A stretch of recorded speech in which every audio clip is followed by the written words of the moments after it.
Hello បងឯនាំមកបងមកមើលសក់អតិជនដែលគាត់ទៅតែអត់ជាមួយនឹង collagen ចាគឺត្រង់ហើយព្យាបាលទៀតចានិយាយទៅ collagen ខាងយើងគឺត្រង់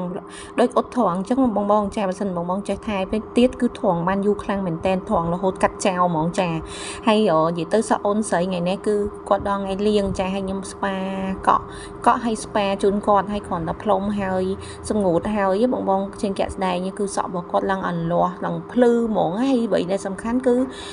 អត់ឆេះចាហើយសក់អូនស្រីគឺខ្សោយខ្លាំងណាបងឃើញអាប្រុយខាងលើហ្នឹងឯងចាដោយសារពីមុនគាត់ធ្លាប់លាងសក់ធ្លាប់អ៊ុតធ្លាប់អីខុសអញ្ចឹងណាបងចាឥឡូវខ្ញុំ